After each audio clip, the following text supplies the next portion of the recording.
Vai, levanta a mão que ele Os corajosos. Seu João falou que ele ia tirar uma xerox ali para vocês, né? Não tem problema, dona Célia, está desculpado. Então vamos lá.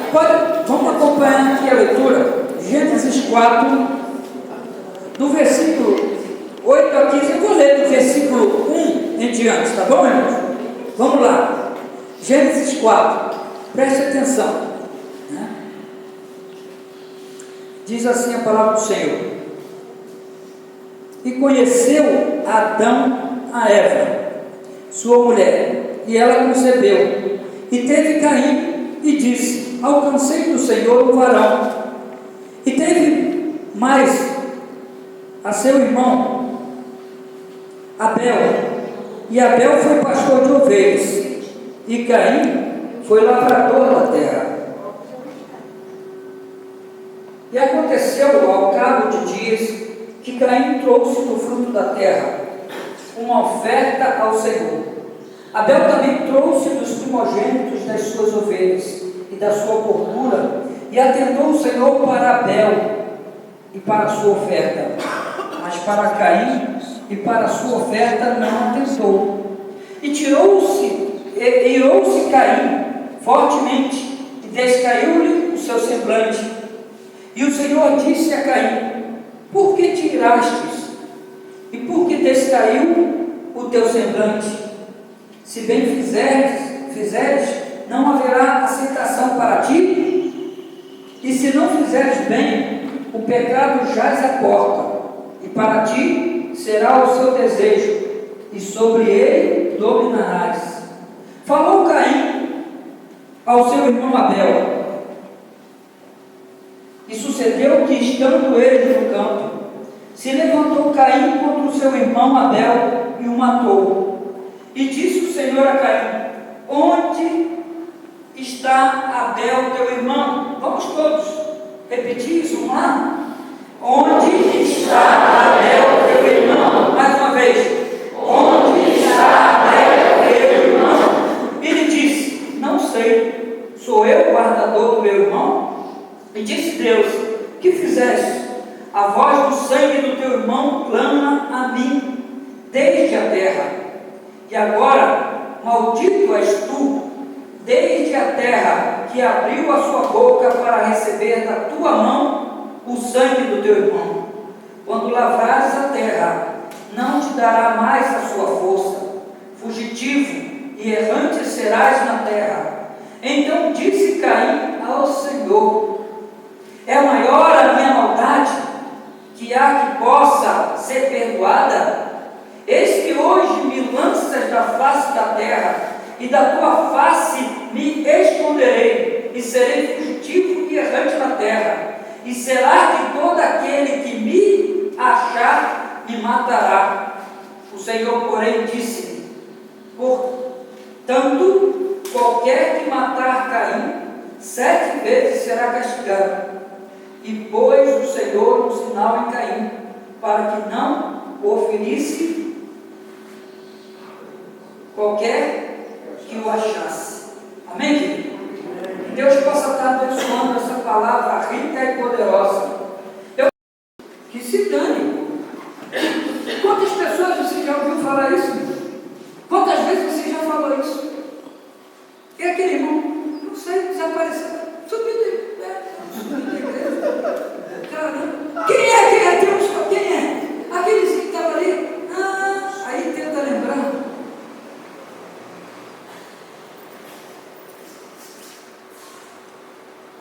Mas isso que aconteceu com o cara aqui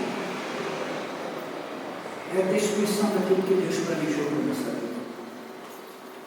Quando a gente não se sente responsabilidade pelo Senhor. Pai, você é responsável pelo seu filho. Mãe, você é responsável pelo seu filho. Marido, você é responsável pela sua esposa. Esposa, você é responsável pelo seu marido. Filhos, vocês são responsáveis pelo seu pai. Vocês são responsáveis pela sua mãe. Nós somos guardadores uns dos outros. Se a gente não voltar a isso que Deus desejou para a nossa vida, o que será de nós? Nós estaremos perdidos, estaremos simplesmente caindo no propósito do diabo. Vemos que Caim aqui está dizendo para Deus que ele não tinha nenhum compromisso com seu irmão. Claro que ele estava se esquivando do confronto de Deus, como se Deus não soubesse o que ele havia feito, mas ele tinha sim um compromisso sobre o seu irmão, e é por isso que ele tenta mentir. Mas de Deus não adianta, querido.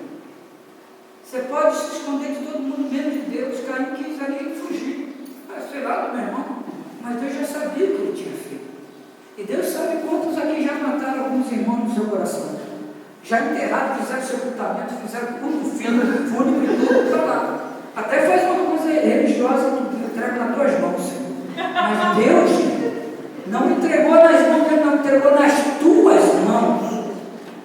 Porque você está nas mãos de Deus, mas Deus entregou algumas pessoas na tua mão. Está na época e na hora de você simplesmente começar a olhar para o seu irmão. Eu cuido de todo mundo, eu cuido de vocês aí, tá?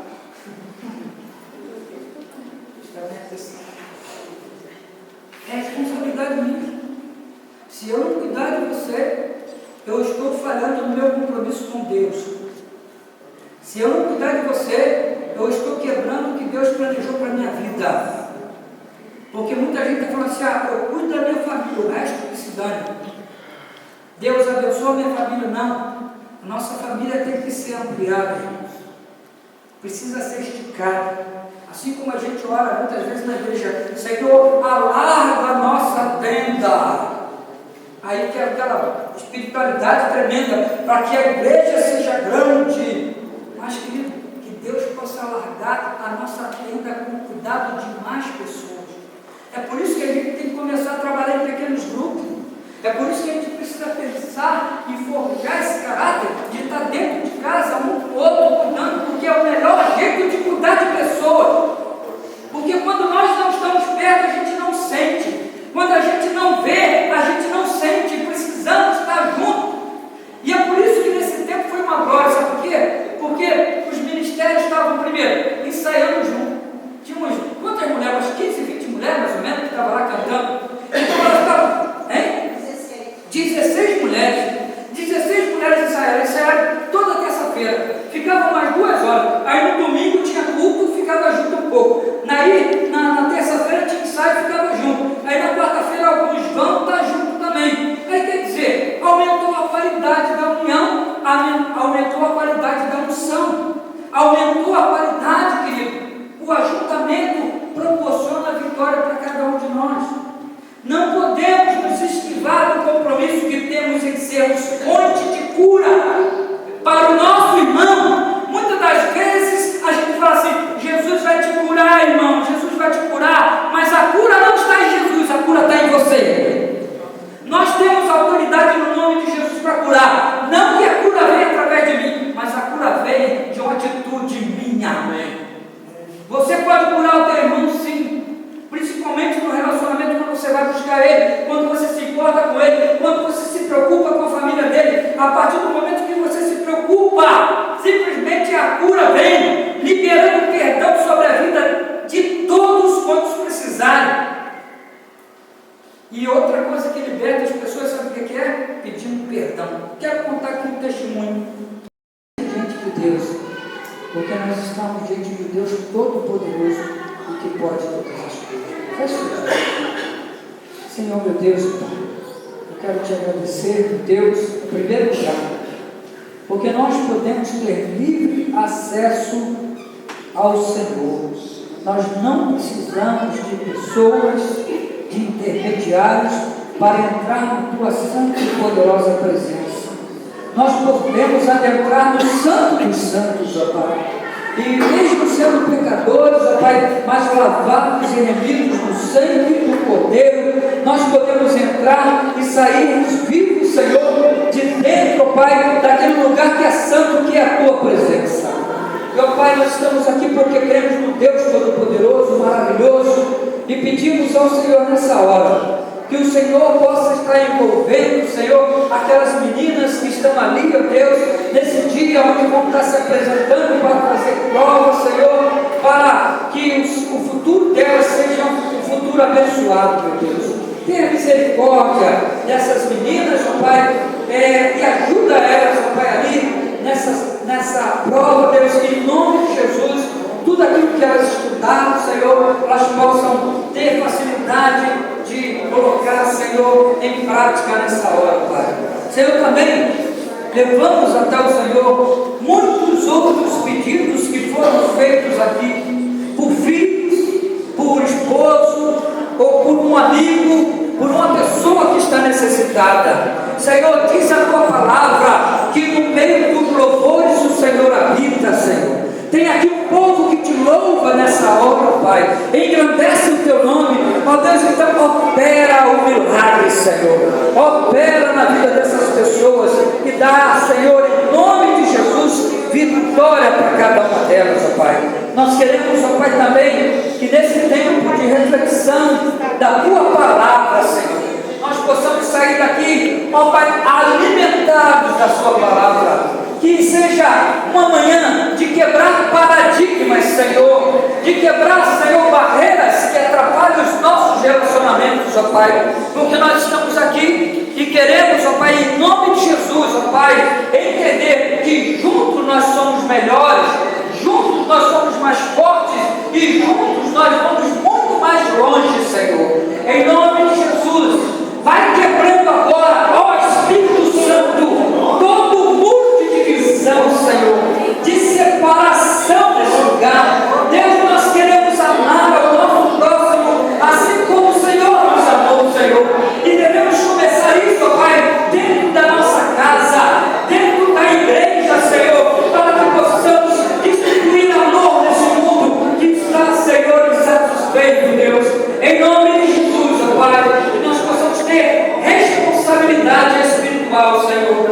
E, ó Deus, nós pedimos que tu faças aqui nesse lugar agora, Pai, que tu quebres agora, Pai, todo terno, Senhor, de bronze aqui nesse lugar.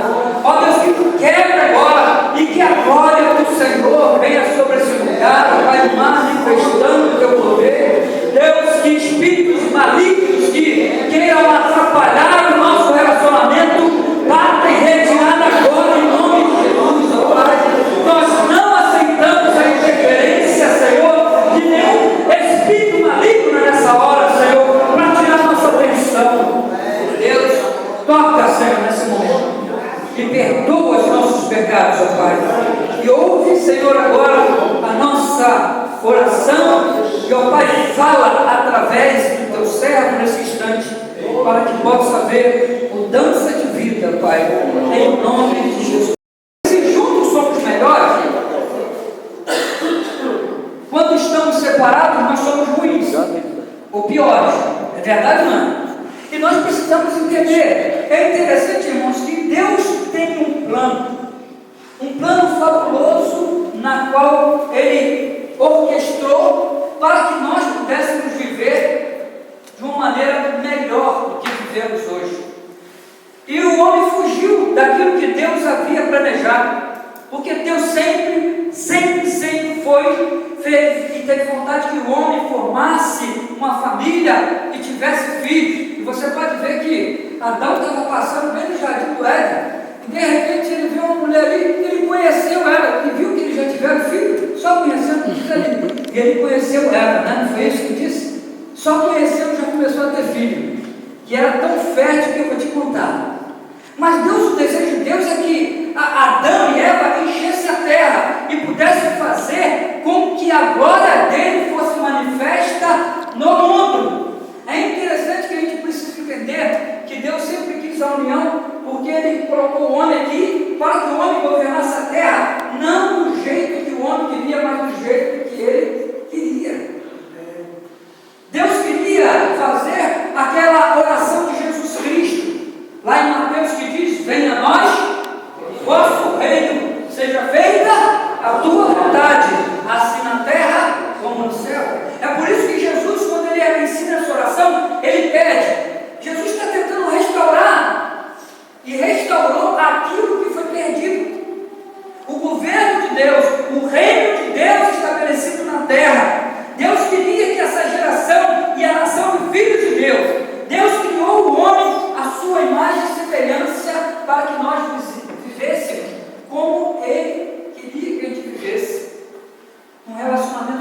amizade, um relacionamento de carinho, de amor. Aí Deus deu a mulher ao homem e deu a eles a ordem que crescesse e multiplicasse. E muitos obedeceram isso, né? E tem um monte de filhos. Alguns, dois tem menos. Mas tem uns aí que vai lá para os lugares que não tem muita televisão, tem uma penca de 10, 12, né? A mãe do meu sogro teve quanto? 16? 22. 22! Nós somos conservativos, né? Não, ela perdeu, né? Ela teve 17 vivos, 5 abortos, mas criou mais de 5 ou 6 dos outros. Olha, não. Essa obedeceu, né? 22. Então, só para ter ideia. Esses obedeceram eles. Mas nós vimos um relato aqui, irmãos, desse texto que nós acabamos de ler, que na primeira família nós observamos o desejo de Deus em que o homem não vivesse sozinho. O homem não nasceu para viver sozinho, mas vivesse unido à família, expressando a glória do Senhor em todo tempo. Eu acredito que a família é a célula central, onde deve existir saúde em todos os aspectos da nossa vida: físico, psíquico, espiritual, emocional, né? Todos esses ambientes precisam ser tocados pelo Espírito Santo de Deus. Era para expressar. E quando o homem pecou, o que aconteceu? Ele quebrou o vínculo com Deus e começamos a observar que a unidade é quebrada nessa família. Nós vimos aí o que Caim fez com Abel. A unidade é quebrada quando o pecado entra na vida do homem e a comunhão com Deus é interrompida. Vocês viram lá no relato o que Deus está tratando? Simplesmente na primeira família, para você ver como o pecado tem o poder de destruição. Quantas famílias estão sendo destruídas pelo pecado? Porque ele tem abundado na vida das pessoas. Mas graças a Deus que ele diz que onde abundou o pecado, que superabundou. E nós precisamos, como servo do Senhor, restaurar essa unidade que Deus sempre quis para as nossas famílias. Porque quando o pecado entra, o homem se torna egoísta. Não é verdade? Sim ou não? É individual. A gente vê lá a situação de Caim, dele vai lá e oferece a sua oferta, mas Abel oferece uma oferta melhor. E ele simplesmente vê o quê? Ele sente ciúme de Abel. Ciúme. E quando ele sente aquele ciúme, ele simplesmente fica magoado. Aí o que acontece? Diz a palavra do Senhor que o Senhor aceitou a oferta de Abel, mas a oferta de Caim foi o quê? Rejeitada. E aí, o que aconteceu? A palavrinha que chama rejeição. E olha só o que tem acontecido nas nossas vidas hoje, em todo lugar, é que dentro de nossas casas, às vezes, tem predileções para alguns filhos, que nós acabamos criando ciúme no outro filho, com respeito ao outro, né? Quantas das vezes nós, por atitudes que os nossos filhos nos agradam, e aquele tem um filho que é mais carinhoso, não tem? Tem aquele que é beijoqueiro, tem aquele que é um abraçador, tem aquele que faz tantas coisas, né? E aí você acaba se dedicando, ou pelo menos aceita, né? Melhor, e às vezes deixa aquele lá que às vezes não quer o toque, não quer te abraçar, não quer fazer nada, e o que acontece? Acaba havendo um espírito de rejeição. E é interessante que o diabo aproveita dessas pequenas coisas para plantar sementes diabólicas e destrutivas dentro da nossa casa. É através dessa ação maligna que vai crescendo na vida do teu filho ou da tua filha algo que vai desprezar você que está causando isso, mas ao mesmo tempo isso vai implicar no relacionamento dela com Deus. E é por isso que Jesus fala o Pai. O Pai praticamente é a figura dentro de casa. Deus quis implantar dentro da nossa casa a mesma organização que ele tem no céu. E ele põe o pai como o homem supridor, o guardador, aquele que dá segurança, aquele que alimenta, aquele que sustenta, aquele que dá suporte. E muitas das vezes, quando a gente deixa essas sementinhas caírem dentro da nossa casa, causa tremendos problemas na nossa vida. Agora, isso é dentro de casa. Agora, imagina isso dentro da igreja. Na igreja também existe aqueles que papariam o pastor, sim ou não? Tem aqueles que estão perto do pastor. Tem aqueles que estão ali prontos, aquele que está. O pastor faz alguma coisa, ele está junto. Mas tem outros que estão quietinhos dentro da igreja também. E que às vezes eles vão criando ciúme e também vão criando o quê? Rejeição. E por isso eles são atacados dia a dia. Caim e Abel é um retrato vivo de uma família que tinha tudo para dar certo. Nós também. Quantas famílias aqui tinham tudo para dar certo? E chegou um tempo que saiu fora do trilho.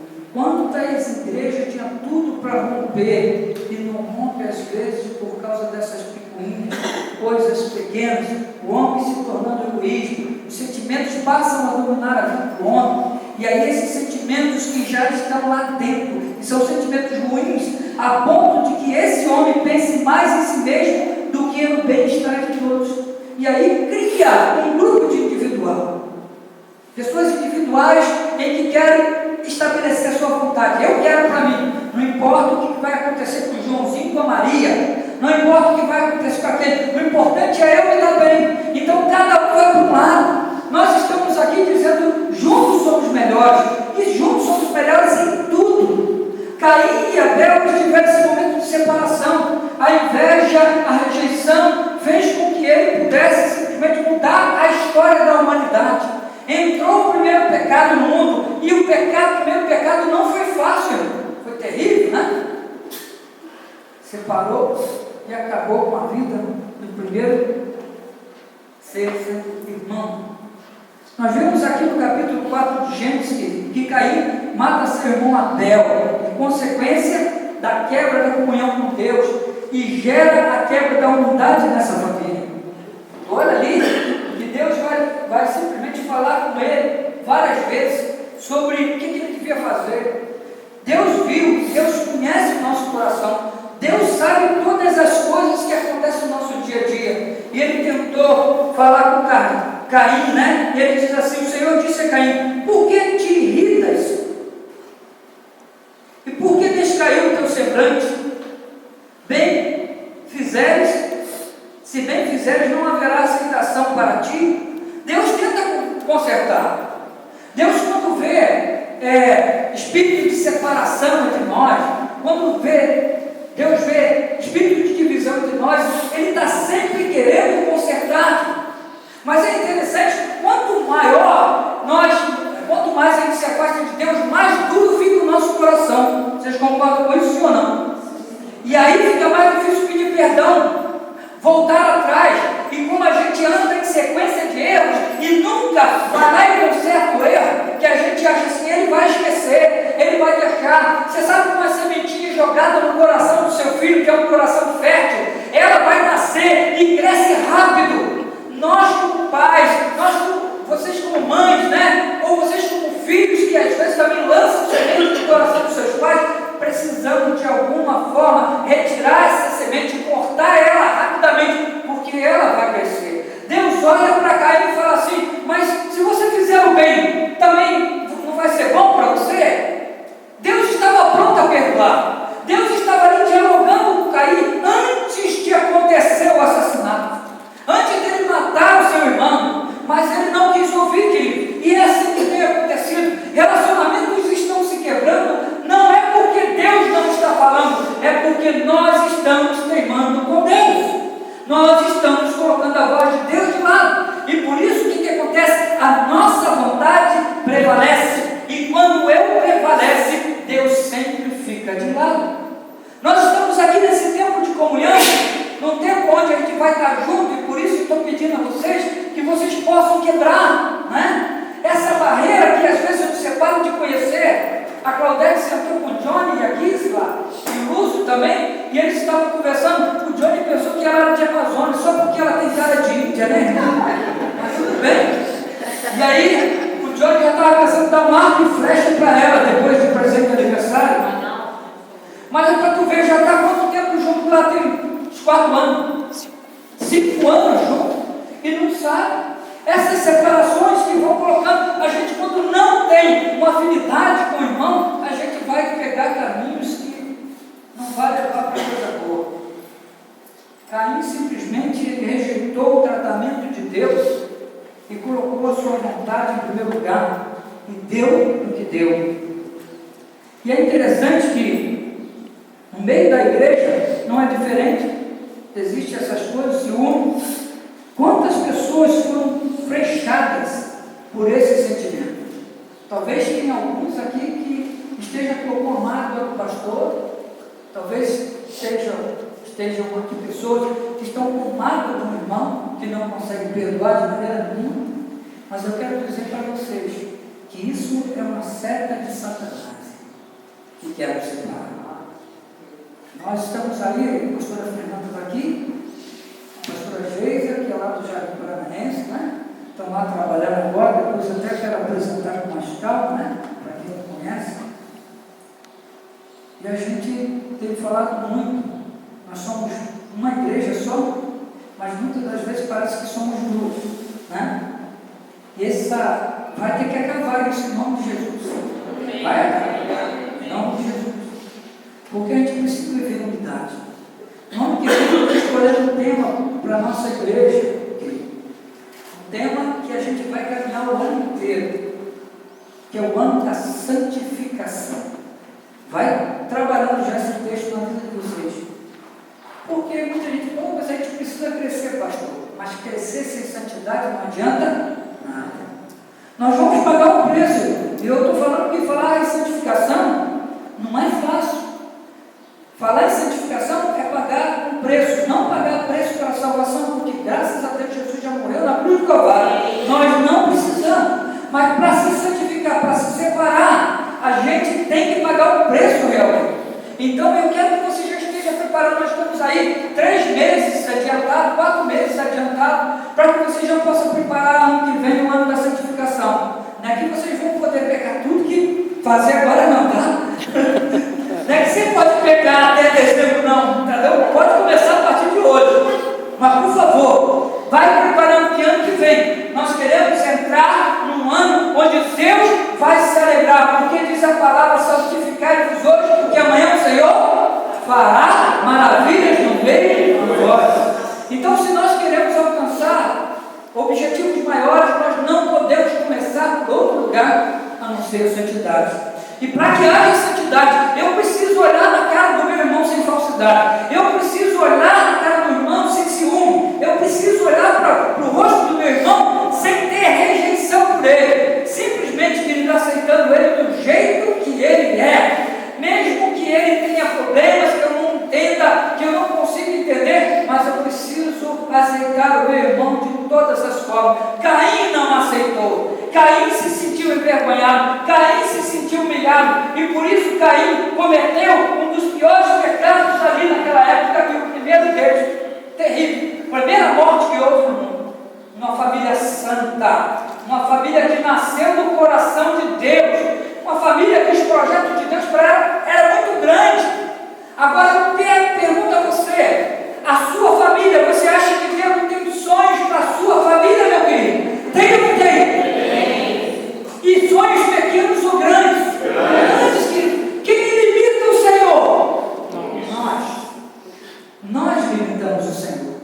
E nós não podemos deixar assim que o diabo fechou essa família. E por isso nós hoje estamos pagando um preço tão alto. Mas podemos mudar essa realidade. Porque Jesus veio para mostrar como nós deveríamos estar. Jesus veio para dizer: caminha por esse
matar o seu próprio irmão.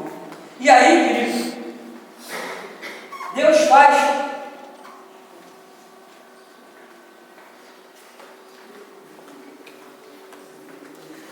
faz uma pergunta a Caim no versículo 9 e diz: onde está o teu irmão?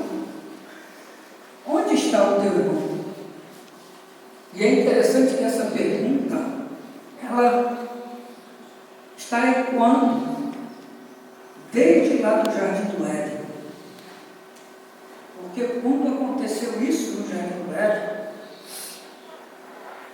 a falta de responsabilidade um com o outro, parece que foi cortada. E é interessante que parece que o diabo acertou, né? Não parece que Satanás chegou lá e acertou, porque ele cortou o elo. Nós temos obrigação de cuidar do nosso irmão. Nosso irmão não é alguém que tem que ficar largado aí, não, querido. É responsabilidade minha cuidar da irmã Elizabeth. Ah, mas ela não tem nada a ver, o marido dela que tem que cuidar dela. Mas eu, como irmão, tenho que zelar por ela. A irmã Yolanda, aqui, né? E está aqui, a gente percebeu como é que Deus está cuidando. O Espírito isso, claro, sabe? A gente tem que cuidar, porque afinal de contas, elas precisam. E se eu sair dessa minha responsabilidade de cuidar, Deus vai estar perguntando para você: onde está o teu irmão? Agora eu pergunto a você: quantos aqui estão lembrando de alguém que não está aqui? Quantos aqui estão lembrando de alguns que andaram contigo na caminhada e hoje já não estão mais? E muitas das vezes não estão, sabe por quê? Por causa de ciúme e por causa de rejeição. Sentiram rejeitado, e a pessoa, quando se sente rejeitado, ela não consegue ficar no mesmo lugar. Ela precisa de cura. E muitas das vezes a cura, como o Senhor fez com Caim, né? Ele tentou curar, mas às vezes nosso coração está fechado, como o de Caim. Eu sei que algumas pessoas talvez estejam fora por causa da minha causa, ou por causa de uma ação tua, mas você ali fica ali ouvindo: onde está o teu irmão? Onde está o teu irmão? E simplesmente você não vai ouvir a voz de Deus. Onde está o teu irmão, querido? Você sente falta dessa pessoa que deveria estar aqui do seu lado e que não está, do seu filho, da sua filha, de pessoas que são importantes? Eles não estão por causa do sentimento de rejeição e ciúmes, entraram num relacionamento e quebraram a comunhão, e não houve restauração dessa aliança, e o perdão foi retido. Não houve restauração. Deus está hoje chamando a gente para um tempo de restauração. Na quarta-feira, irmãos, eu não sei porquê, mas foi um dos cultos mais bonitos na minha igreja até hoje, de todos os tempos. Sinceramente, para mim foi lindo, maravilhoso. Não sei se foi eu assim homenageado, né? Mas eu achei que foi alegre, espiritual e confortante para todo mundo que participou. Quem estava lá na quarta-feira, né? Quase todo mundo aqui, ó, quarta-feira, né? A igreja estava lotada, coisa que nem domingo às vezes fica lotada. Mas houve alguma coisa que estava fazendo, estava restaurando alguma coisa, e não foi simplesmente no material, mas foi no espiritual. Naquele dia, nós como igreja, voltados para uma ação, nós bombardeamos lá nas regiões celestiais, onde Deus simplesmente derramou bênçãos sem medidas sobre a vida da nossa igreja, e nós queremos tomar posse em nome de Jesus dessa vitória, e sabemos que quando vem sobre a igreja, vai vir sobre a nossa casa, vai vir sobre os relacionamentos do trabalho, sobre todos os lugares.